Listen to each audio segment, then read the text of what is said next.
Hi, welcome to a new episode of Pete's Cider Century. It's been a long time, but I'm back, and I'm back with some really good ciders here. As you can see, I've started them already.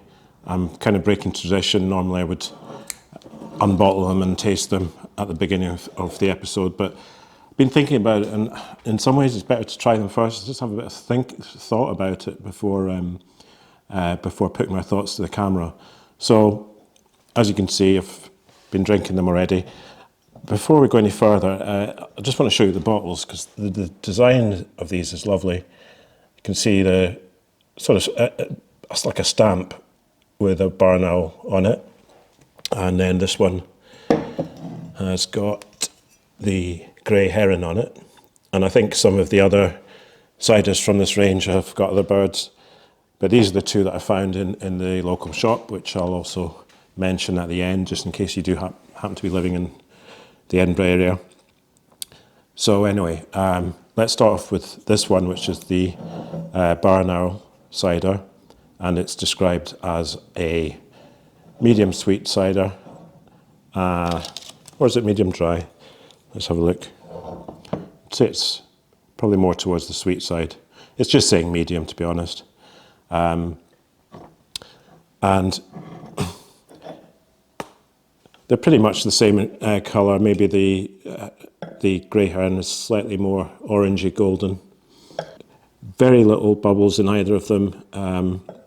When I poured this one, a few bubbles were just coming up from the bottom of the glass, but not much at all. So these are, for all intents and purposes, flat ciders.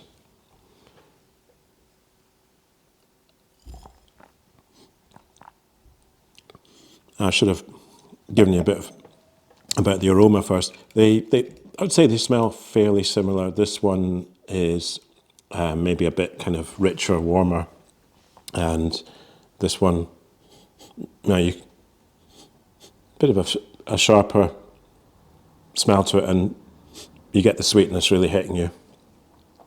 So back to the Barn Owl.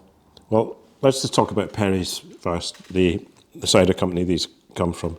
So Perry's is a Somerset Cider Company, and I think it's one of the larger ones in the region, in the county rather, and it's been around since 1920.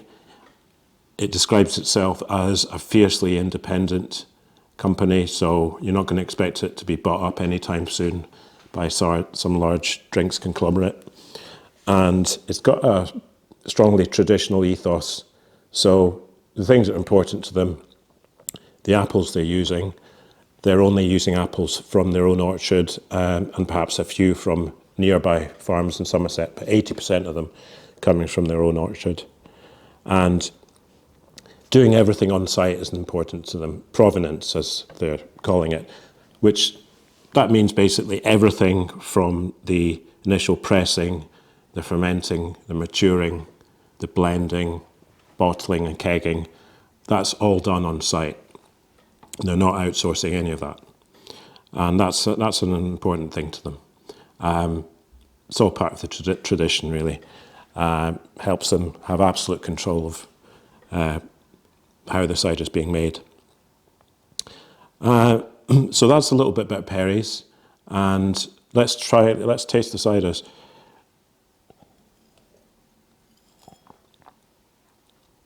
So this is their farmhouse cider.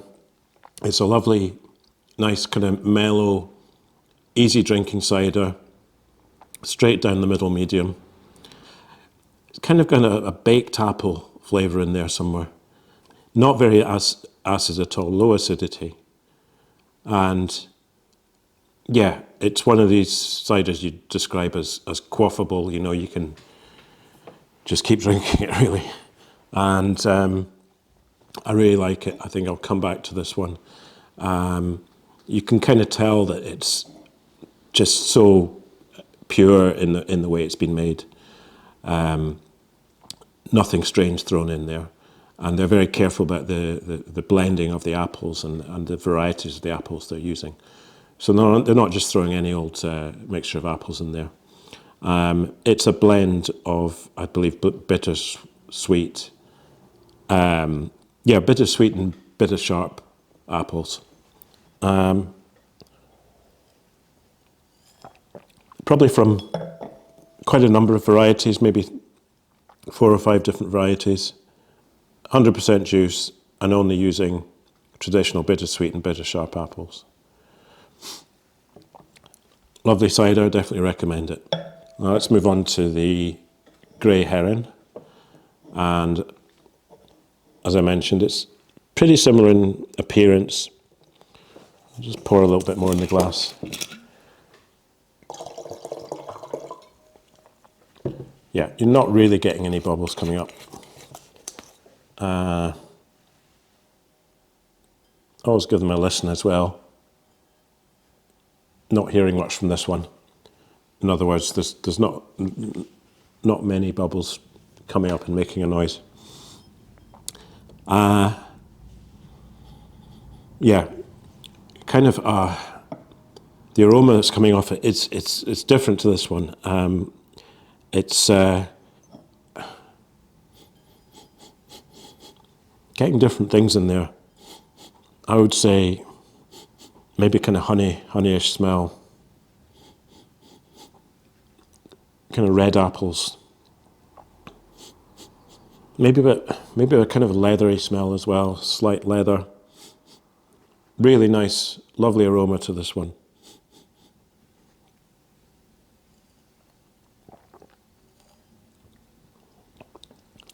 Now you get a real burst of sweetness up front with this one.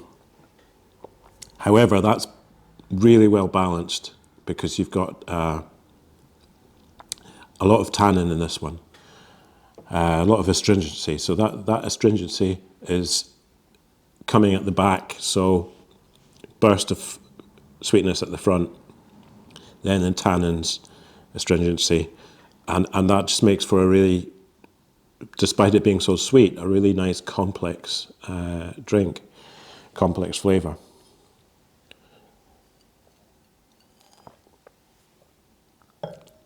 So out of the two, I would, although I'd usually prefer the drier one, I actually prefer this one.